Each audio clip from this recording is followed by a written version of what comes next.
Detik-detik anggota Kopassus mengamuk setelah istrinya diperas oleh ormas Grip di toko sembakonya. Ormas itu dihajar oleh anggota Kopassus yang mengamuk tanpa kendali, hingga akhirnya ormas itu ditangkap oleh polisi. Gimana kisahnya? Tonton video ini sampai habis. Sebelum menonton jangan lupa like, komen, share, dan subscribe channel ini agar tidak ketinggalan kisah terbaru lainnya. Matahari baru saja naik ketika Sersan Kepala Aditya Prasetya, seorang anggota Kopassus yang dikenal disiplin dan bersahaja, mengantar istrinya, Raras, ke toko kecil milik mereka di ujung pasar. Toko sembako sederhana itu dibangun dari hasil jerih payah Aditya selama bertugas, sebagai bentuk harapan untuk masa depan setelah masa dinasnya berakhir. Raras, perempuan lembut dan ramah asal Bantul, selalu melayani pelanggan dengan senyum. Keberadaan toko mereka cukup dihormati warga pasar, tapi diam-diam mengusik perhatian oknum Gerib, sekelompok preman bermantel ormas yang merasa berkuasa di kawasan itu. Hari itu, Aditya harus kembali ke markas di Kartasura untuk latihan rutin. "Mas, hati-hati di jalan. Aku bisa sendiri di toko kok," ujar Raras sambil mengecup tangan suaminya. Aditya mengangguk. Tak sedikit pun curiga hari itu akan jadi awal petaka. Siang hari, seorang pria tinggi berbadan besar dengan jaket hitam bertuliskan inisial ormas GRIB memasuki toko. Wajahnya keras, matanya tajam menyorot Raras. Di belakangnya, dua orang lain berdiri tegak, berlagak seperti pengawal preman. "Bu, toko ini belum setor bulan ini. Sudah jatuh tempo," ucap pria itu datar, tapi mengancam. Raras bingung. "Maaf, maksudnya setor apa ya Pak?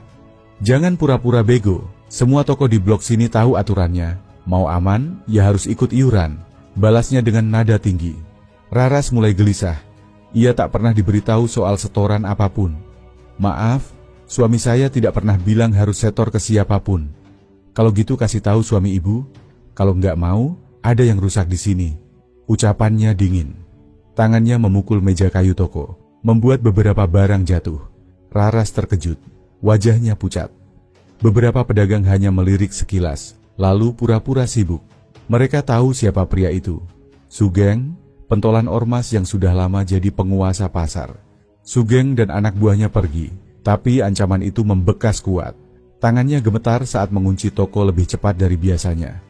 Sore itu, ia menunggu Aditya pulang sambil menahan air mata. Malam hari, Aditya baru tiba sekitar pukul 8 malam. Begitu melihat wajah istrinya yang tegang, ia langsung tahu ada yang tidak beres.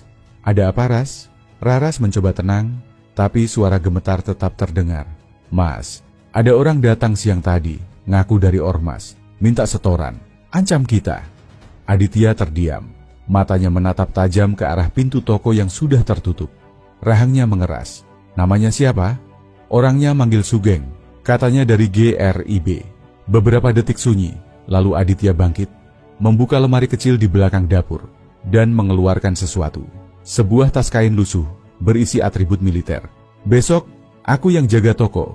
Wajahnya tenang, tapi dalam dadanya, api sudah menyala. Pagi itu, langit di atas pasar ngemplak mendung. Kabut tipis menyelimuti kios-kios yang baru mulai dibuka. Namun tak ada yang menyangka bahwa suasana pasar akan berubah drastis pagi itu.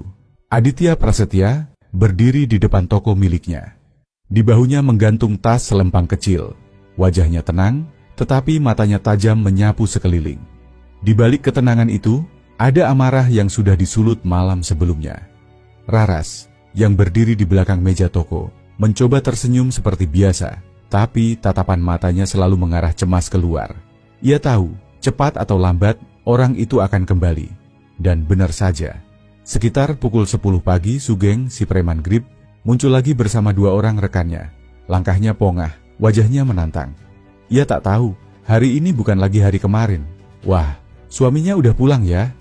Sugeng berseru sambil tersenyum mengejek. "Bagus, jadi nggak perlu dijelasin dua kali. Aturannya jelas, semua toko setor, kecuali pengen diganggu." Aditya tidak menjawab. Ia menatap lurus, tegas.